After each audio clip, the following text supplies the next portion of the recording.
Hey there, Pisces. Riverica here, reporting for duty on a trigger. Thank you so much for shuffling states of emergency into adoption spirit magic with me and steering clear of danger. Heartily, we are grateful. In this session, we are exploring what may help you move through April in the highest love and light, minding your business, Pisces. But before that, some disclaimers. I am not a doctor, lawyer, therapist. I'm a fortune teller, so what I offer is no substitute for their services. Furthermore, what I share does not determine your future, only your intentions and actions do. So please use your gift of discernment before deciding what to gather and take away. And of course, take only what resonates and blow like a kiss the rest back to the universe for cosmic composting into beauty. This reading is intended for fun and games, for shits and giggles, for entertainment, for flexing our heart, mind, body, soul, spirit, emotions, and intuition. And at the least, I hope to cause harm to none, and at the most, I hope I may assist you on your healing path. All that said, let me introduce our helpers. I have lit candles for Source, Mother Earth, Father Sky, the homeless, those that kick them out of their homes, the neighbors, the passers-by, even those working against our spiritual progression. Also harmony, unity, and balance, Archangel Gabriel, our ancestors here in the highest love and light, and those who have crossed over to Father Sky by suicide and the family and friends they left behind on Mother Earth, as well as the war-torn families, countries, nations, worlds, galaxies, universes, and we thank Source for helping us all adopt success, transmuting these violent cycles into love. Heartily, we are grateful. We also have my mini crystal ball and my wooden wand and my wooden dagger wand to help lift our spirits and cut to the heart of the matter without harming a soul. I also rolled the number 6 to pick our deck, and that number 6 reminds us of service. It's a number of service, and it helps us differentiate between light and dark and the choices we make between those two. And that number 6 also helps defend us against those times when people are so possessed by grief that they lash out violently, whether it's a psychic invasion or a physical invasion. The number 6 helps with that, and it helps us maintain our integrity by maintaining our boundaries.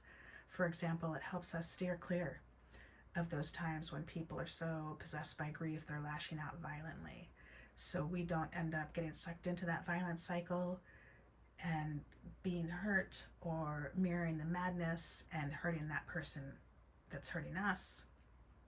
And so that is super helpful. And the number 6 also helps us let go of repetitive patterns that aren't helping us and helps us embrace more joyful ways of life. So that is wonderful.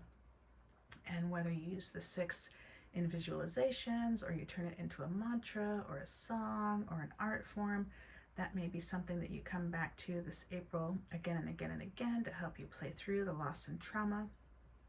And we also have this tuning fork 528C, and I invite you to check out for yourself 4 or 5 or 6 or 7 or 27 different sources to see what resonates with you about this frequency and that note. But off the top of my head, I would say Anahata chakra.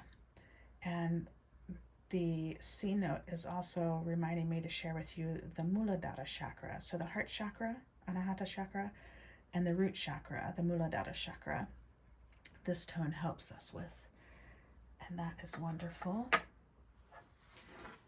And the labradorite is our crystal. And if I was to associate one word with this, I would say transformation. As you can see, it's shifting right before your very eyes. And again, I invite you to explore 4 or 5 or 6 or 27 different sources to see how this may resonate with you to help you on your healing path. because we're all different psychosocial science experiments, and what resonates for you may be different than me. And so I always enjoy inviting you to explore more on your own to make these readings more meaningful for you. And the deck we've got today, I'm so excited to share with you, The Living Altar by Kiki Robinson and Elvedroma Marzana Radziszewski. It's one of the only Romani decks I know in circulation, and you can visit with Kiki and Ilva at their website, thelivingaltar.com, also on Instagram, and their Altars Up Witches podcast. You may also enjoy hearing the Halloween episodes of the Romanistan podcast created by Paulina Verminsky and co-hosted by Jessica Reedy, where they invited Kiki and Ilva over to share spooky stories. And Kiki and Ilva shared some spooky stories about how this living altar was created. So you may find that fun. And that may help you play through this April in the highest love and light. And one more thing about this April, soon the LA Times is debuting a new podcast called Foretold. And Paulina Verminsky, the creator of the Romanistan podcast, will be one of the first features. So that is super fun, something to look forward to this April that may help us all play through in the highest love and light, minding our business. So let's clear the space now. And I invite you to hold the intention of seeing only love, and only love we shall see. And here we go. Mind, body, speech, in perfect oneness, I send my heart along with the sound of the bell. May ears awaken from forgetfulness and transcend all anxiety and sorrow. Om. Peace. Shanti. Thank you so much.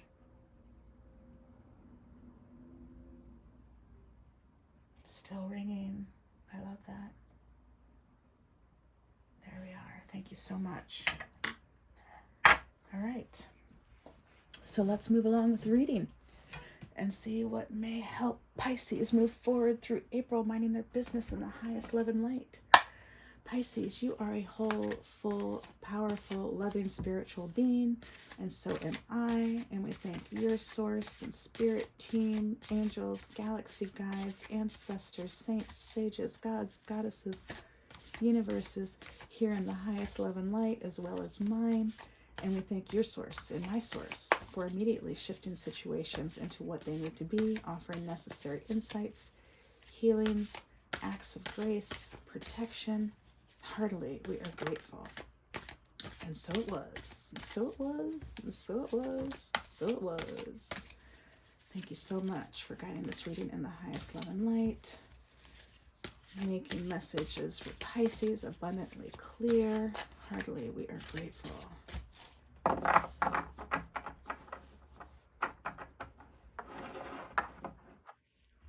This is such a beautiful deck of cards. I love the artwork. And you can see the cover. Oh, this is a fun card we picked. Crescent. Look how beautiful. So beautiful. What's jumping out at me right away? The colors. It's reminding me of the Ajna chakra, the third eye. And then the Muladhara chakra, your root chakra.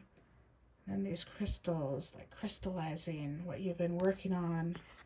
And this moon, you know, we're coming up on a full moon. It's a big one. You may have fun exploring that more on your own to help you play through this April. More about the moon and how special this one coming up is. It's on the 5th or 6th, depending on where you are in the world. But let's see what this crescent has to tell us. Oh, that's fun. I'm just seeing some leaves popping up there. And these cards are divided into 3 parts. The reading's divided into 3 parts. So I invite you to settle in for that. And also you can come back at any time during April to help you play through your losses and traumas. And perhaps you come back and repeat the spell 4 or 5 or 6 or 7 or 27 times to help it integrate and activate. Or You check out the Witch's Wheel correspondence. You check out the Witch's Wheel. So many different versions, so you can create your own Witch's Wheel to help integrate this reading. And then there's guiding messages, which you may journal about throughout the month and come back to and check out your answers to the journal. So those are the three different parts: the Witch's Wheel correspondence, the spell, and the guiding messages that may help you play through April in the highest love and light. These cards are so beautiful. Crescent, thank you for being patient with me. Here we go. So the Witch's Wheel correspondence, there's 1, 2, 3, 4, 5, 6, 7, 8, 9, 10 words. Here we go. Air, spring, east, rebirth, emergence, sunrise, inspiration, creativity, intention, and choice. And these words are really reminding me of the dismantling that the adoptees have been doing. So many adoptees have been coming out of the fog and dismantling the adoption fairy tales. So many Romani have been stepping up and dismantling the gypsy myths. And the adoptees and the Romani and so many others across fields in different ways have been rebuilding a new earth after dismantling this old earth. And so these Witch's Wheel correspondences are reminding me of that, like spring, rebirth, emergence, inspiration, creativity, intention, choice. I mean, what a huge choice to make, to stand up against the status quo, who has been so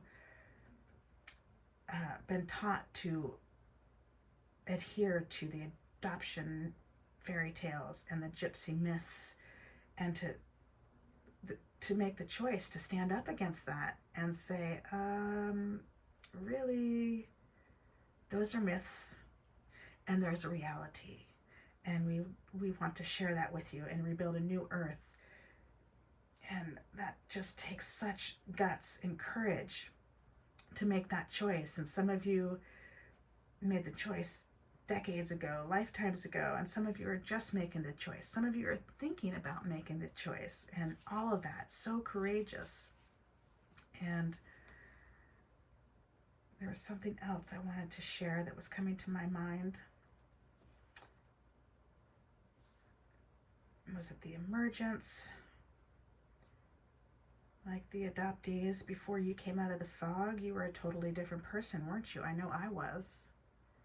I was a people pleaser and didn't even know my own heart and mind because I was so concerned about fitting in. It seemed more important to be there for other people instead of be there for myself. And then coming out of the fog and reestablishing the boundaries and learning who I was and what my needs required me to do for myself, and my desires and my wants, and how they were different than before, when I was catering to the people around me in order to survive and fit in. Because right, it's like one of the basic needs for success. If you look at Maslow's hierarchy of needs, acceptance, belonging, and fitting in are like foundation level. And so many of us, especially as youth, orphans, and adoptees, we did whatever we could to fit in and not be kicked out again.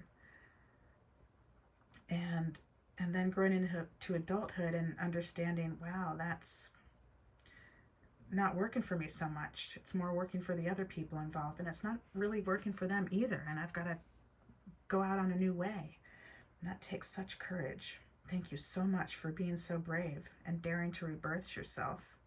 I'm giving you a big hug right now because I know the challenges that you've faced and the walk that you've walked to get to where you are, bits and pieces. Of course, I can't know everything, right? But I can relate to some of that. Absolutely. Oh, the spell. Wow. I'm reading ahead and it's just intense and so on point. The spell. I am liberation. I am bigger than the labels that sought to define me but never could.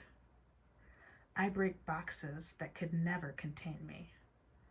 I make torches of the masks I have outgrown. In the glow they cast, I affirm my intentions to reclaim my place in this world. There is no turning back. There is nowhere else to go but forward. Death can't contain me. Birth doesn't define me. I am promise. I am the wave of change I seek to integrate into the world around me. My impulsivity is revolution. My determination is actualization. I challenge barriers. I invest in a new perspective. Wow. And I'm getting a tap in from ancestors and angels who have been on your side to help you through this, to do this work. My heart is so full right now for you, and I'm just loving you so much from over here and sending you big hugs for that work you have done, for liberating yourself first and foremost so you can live the life you were born to live here and do the work you were destined to do, for being so brave to choose it instead of just letting fate override you. Thank you so much. That's so powerful. You are so powerful. And this spell is helping celebrate that and that work that you have done and where you are going. And thank you, Crescent Spell. Thank you, the Living Altar. Thank you, Kiki and Elva. How beautiful. Now the guiding messages. Lean into the initial struggles of becoming. Gather your will. Hard work is coming. Be specific in your intentions and your actions. Step into the potential. That's intense. That's intense, Pisces, right? Like, lean into the initial struggles of becoming like a butterfly. Like the butterfly starts off as a caterpillar, then goes into the cocoon, then totally disintegrates before emerging, ripping out of that cocoon, struggling to become into something so beautiful. And that's you. You've done it. And you had the will to do it. And you have the will to do the work necessary that's coming. And the more specific you can be with your intentions and your actions, perhaps the more success you shall find. And to really lean into that, to really step into that, that is intense. And thank you so much for being so courageous and so brave to do this work. I am so grateful. We are so grateful. Thank you for helping rebuild this new earth. And so those are the messages I am seeing for you to help you play through April 2023 in your highest love and light, minding your business. Thank you so much for helping breathe life into Adoption Spirit Magic. Heartily, we are grateful. Until next time, Pisces, ciao for now. I love you all.